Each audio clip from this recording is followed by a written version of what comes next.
Bienvenue dans cette série de vidéos, qui a pour but de rendre hommage au manga. Je ne suis qu'un simple amateur de manga, mais je compte par le biais de ces vidéos en apprendre plus sur cet art. Les mangas doivent partir de dessins dans des cases, créer l'illusion du mouvement. Le lecteur doit pouvoir se créer l'histoire dans sa tête, et comprendre instinctivement l'action qui s'y déroule. Contrairement aux animes, les mangas n'ont pas de temps. C'est le lecteur qui crée le temps. Une simple page peut durer une éternité, alors que dans un anime, ça ne durera qu'un instant. Mais comment alors donner du rythme à une histoire? Il y a plein de procédés en jeu, comme le découpage des cases et d'autres outils. Dans cette vidéo, nous allons nous intéresser au coup de poing.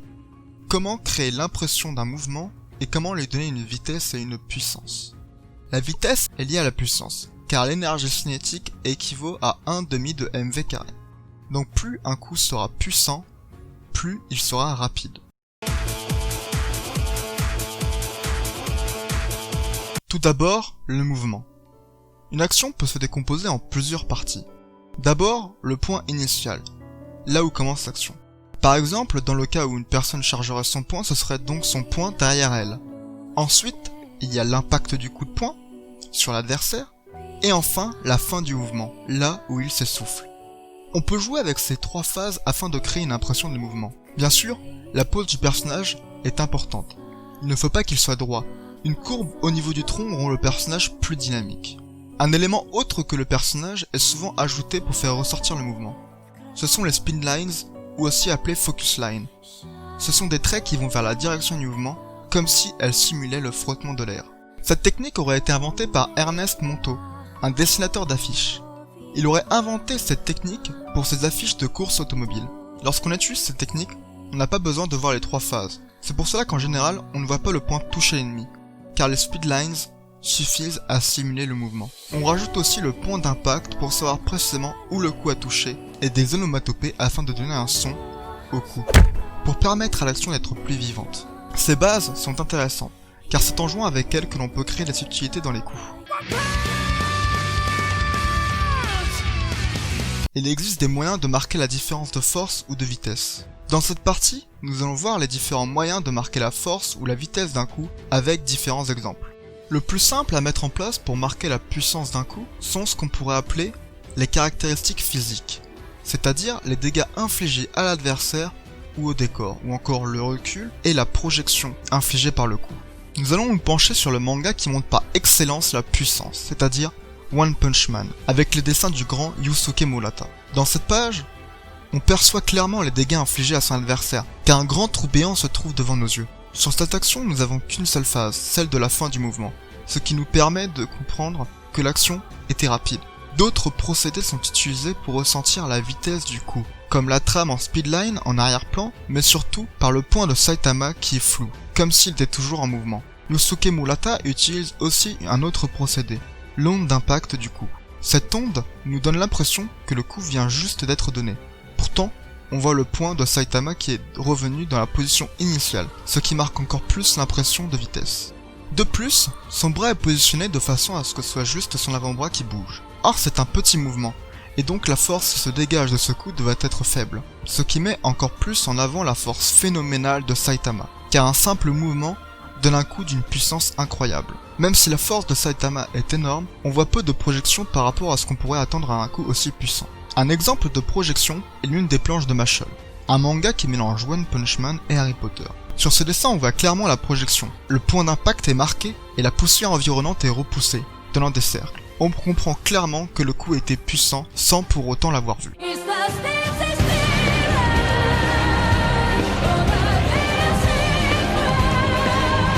Mikey l'intouchable, l'homme que personne ne pouvait battre. Alors qu'on avait l'habitude de voir un Mikey comme étant invincible, un adversaire avec une force démesurée se pointa. Mikey, en un seul coup de poing, se retrouva au sol. Avait-il trouvé un adversaire beaucoup plus fort que lui?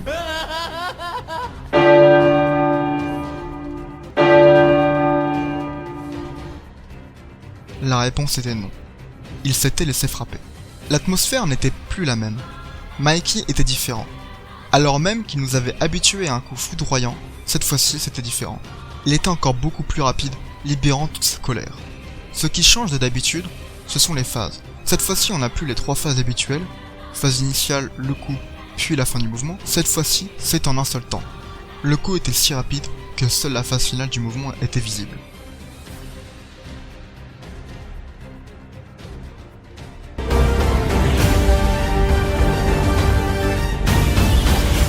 Rien de mieux qu'un manga de boxe pour parler de coups de poing. Nous allons nous intéresser au manga Riku, la rage au poing, un seinen abordant le monde de la boxe de façon réaliste.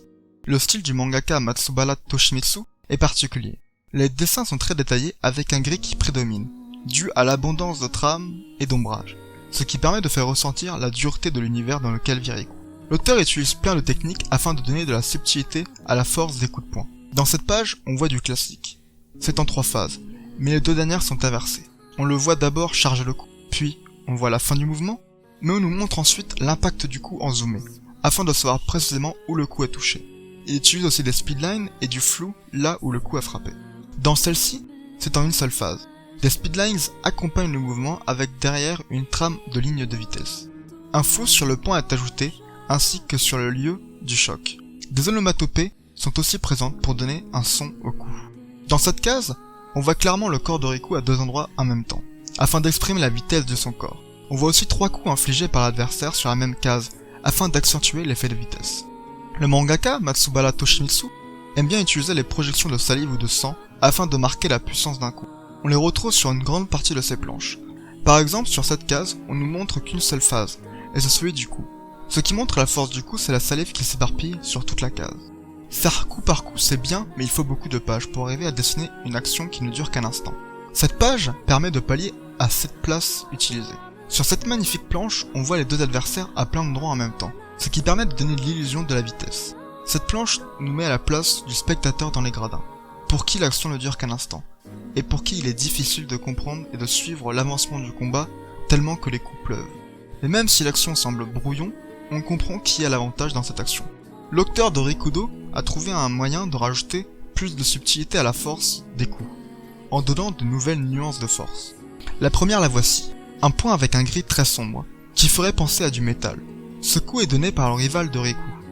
Et à l'instant même où on voit ce coup, on sait que Riku ne doit pas se le prendre. L'habitude du lecteur joue pour beaucoup. Changer ce qui est habituel nous fait instinctivement comprendre que ce coup n'est pas comme les autres. La seconde nuance qui marque une force brutale, plus importante, est celle-ci. Cette fois-ci, nous avons un bras plus clair et plus imposant que le précédent. Le bras prend toute la place de la page, ce qui permet de montrer la différence de force entre Riku et son adversaire. Les muscles sont encore plus marqués par cette nuance de blanc et de noir.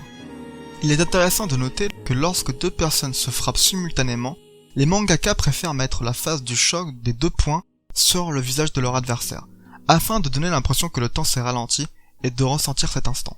Pour ce qui est du cadrage, en général, on montre les corps des 2 adversaires en ayant un point de vue extérieur à la scène, afin de voir l'action complète. Mais certains osent changer ces codes, comme par exemple ce coup de poing que l'on retrouve dans Rikudo. Le personnage qui donne ce coup de poing est connu pour avoir une bonne allonge. Sur cette planche, elle est clairement exprimée. On se retrouve à la place de celui qui reçoit le coup, ce qui nous permet de mieux visualiser la différence d'allonge entre les deux. Son bras semble infini, et son corps si loin. Un autre coup de poing m'a subjugué. C'est le coup de poing proposé par Shuzo Oshimi dans Les Liens du Sang, Chi no Wadachi.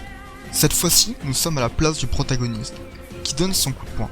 Ce flou magnifiquement géré nous donne une impression de mouvement, et nous fait totalement ressentir ce coup de poing.